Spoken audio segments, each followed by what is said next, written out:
আলাইকুম আপু এবং ভাইয়ারা, আন্টি আঙ্কেলরা, আপনারা সবাই কেমন আছেন? আশা করি ভালো আছেন। আলহামদুলিল্লাহ আমরাও ভালো আছি। তা আবার আপনাদের সামনে একটি রান্না নিয়ে হাজির হলাম আমাদের ভিলেজ লাইফ ওয়ার্ল্ডে। নতুন এটা হলো শীতল রান্না করব আমি মাছ দিয়ে, মাছের মাথা এবং মাছ দিয়ে রান্না করব। তো ঠিক আছে, আসেন আপনারা তাহলে চুলার ঘরে আসি আমরা। যেটা বলে এটার গোড়াটার হলো শীতল, তাই এটা আমি ভেজে নিব।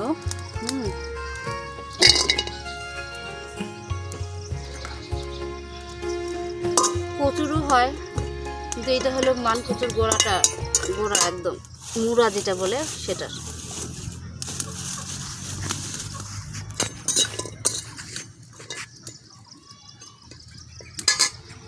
এই ফাঁকে আমি এই যে পেঁয়াজটা কেটে নিই, ভেজে নেব।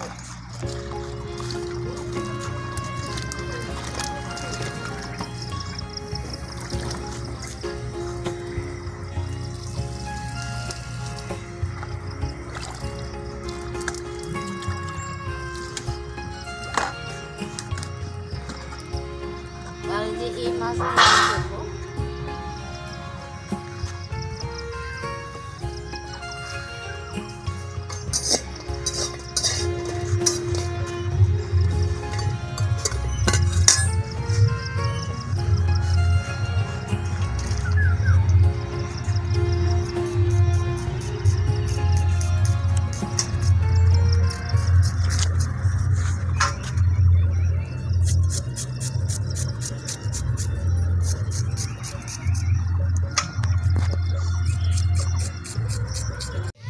দেখো আমি এখানে পানি দিয়ে একটু ভেজাও হয়ে যাবে বা ধোলাও হয়ে যাবে। থাকবে কিছুক্ষণ, আমি তুলে নিব।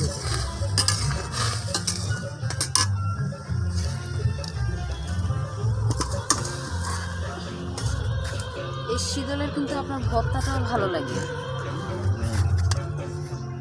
ভর্তা খাই নাই, শীতলে খাইছি। পাঙ্গাস মাছ দিয়া, ইলিশ মাছ দিয়া, যে কোনো মাছ দিয়ে রান্না করা যায়। চ্যাংসাটি মাছ দিয়ে একটা শীতলটা হাফ। আমি রান্নার কাছে চলে গেলাম। এই যে এখন পেঁয়াজ দিব,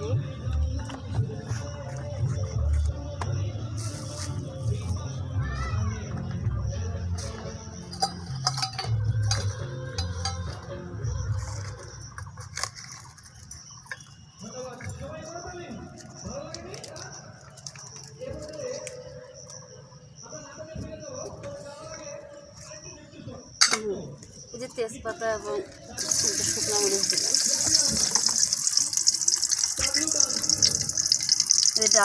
দারুচিনি এবং এলাচ, একটু লং, সামান্য একটু জিরা,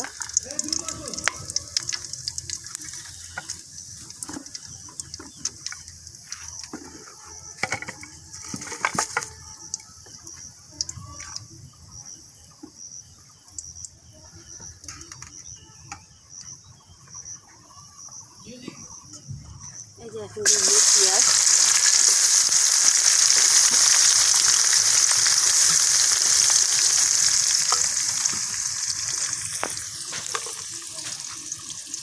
কাঁচামরিচটা আমি চিরবো না, আমি এভাবেই দিব, নাড়তে নাড়তে যতটুকু গলে যায় যাক, তাই এখনই দিয়ে দিলাম। আর বেশি বের হয়ে গেলে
সিঁদুরে আধা ঘন্টা আদা এবং রসুন বাটা দিলাম।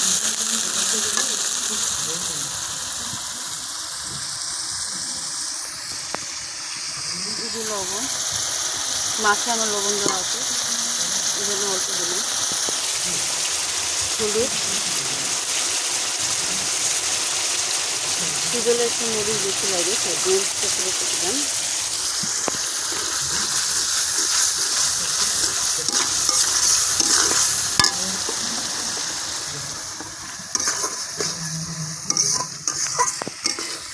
এই মশলাটা এখন কষিয়ে নিব তেল ছাড়া না পর্যন্ত। এই ফাঁকে আমি যে জিরাটা বেটে নিচ্ছি।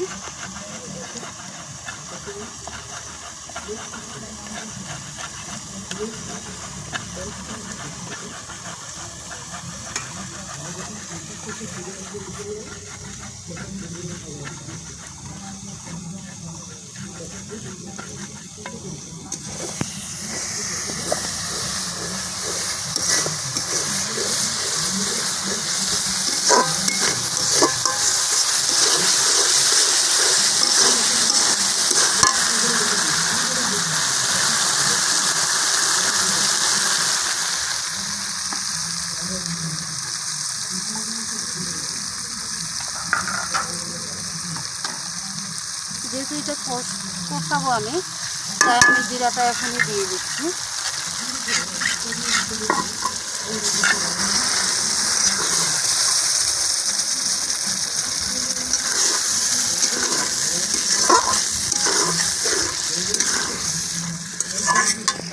এই যে আপনি সিঁদুরটা একটু আমি ছোটো করে নিব।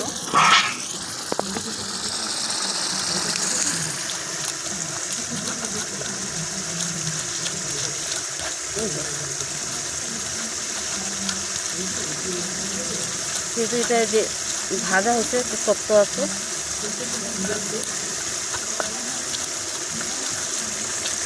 কাঁচা সিঁদুরও খাওয়া যায়।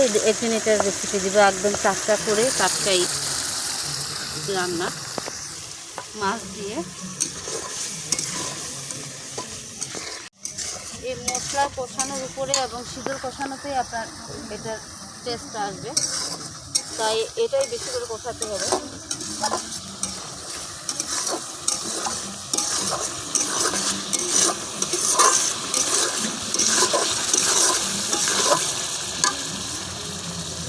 এই যে এখানে যে আমার ছোটো করে সিঁদুরটা আমি দিয়ে দিব এখানে।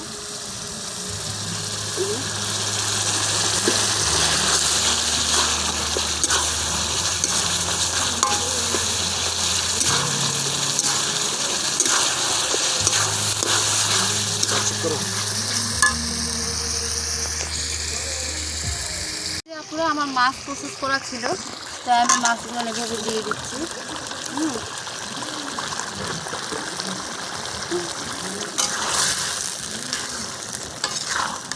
এখানে আপনারা ইচ্ছে করলে আপনারা ব্যবহার করতে পারেন, পটল, তারপরে আপনার কাঁঠালের বিচি, তা আমি করবো না এগুলো।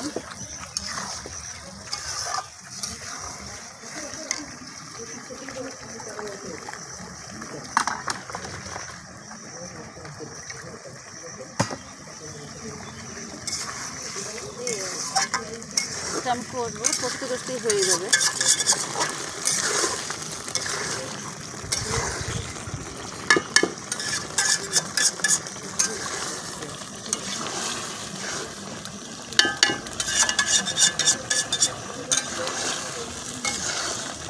সিঁদুরে একটা ঘান বের হয়ে গেছে। তুমি পাচ্ছ? হ্যাঁ, তো বলো না কেন? পাচ্ছি, খুব সুন্দর ঘ্রাণ।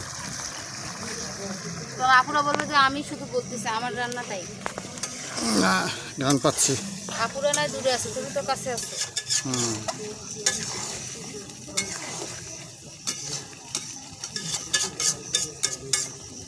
জালটা বেশি জোরে দেওয়া যাবে না তো, কারণ আস্তে আস্তে করে খালি করবো আর বাস।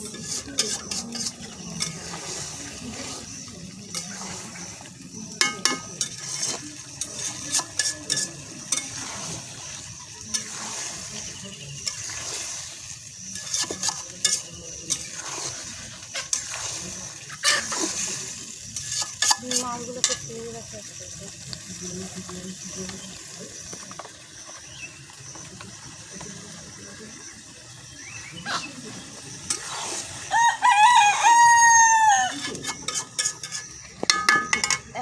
হালকা করে পানি দিয়ে ছেড়ে দিব। তরকারিটা হওয়া যতটুকু হইতে লাগে ততটুকু পানি দেবো।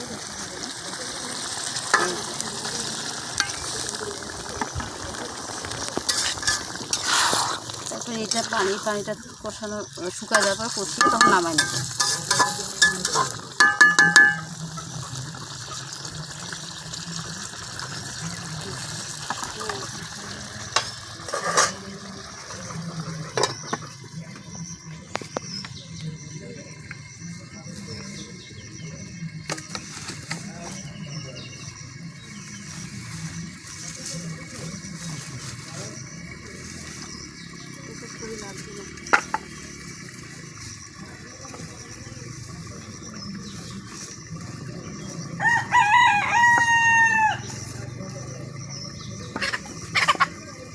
এই যে আপুরা আমার ফাইনালি রান্না শেষ হয়ে গেছে। এই যে আমি এখন না অন্য জায়গায় তো দিয়ে যে ফাইনাল লুক এটা। মাছগুলো আমি ভাঙিনি, যেগুলো গোটা মাছ ছিল যেইভাবে রয়েছে, মানে নাড়তে নাড়তে যতটুকু ভাঙে এইটুকু কাটা কাটা হয়ে যাবে। আপনারা যদি রান্না করেন বাচ্চা যদি থাকে তাহলে কাটাটা বেছে নিতে পারেন। আর এর সঙ্গে আপনি সবজি এড করলে আরও বেশি ভালো লাগে, যেমন মনে করেন পটল যেটা হোক, তারপরে আবার ওই যে কচু, তারপরে ওই যে কাঁঠালের বিচি। এটা আপনাদের কার কেমন লাগলো, তো ছোটো বেশি লাগবে। এতক্ষণ যারা আপনার মূল্যবান সময় নষ্ট করে আমার ভিডিওটি দেখলেন তাদেরকে অসংখ্য ধন্যবাদ। যারা নতুন দেখছেন তারা অবশ্যই আমাদের সাবস্ক্রাইব করে আমাদের পাশে থাকবেন, বন্ধু হয়ে যাবেন। তো ঠিক আছে আপুরা, তো আজকে এই পর্যন্তই। আল্লাহ হাফেজ, আসসালামু আলাইকুম। আমাদের বাড়িতে নিয়ে এসে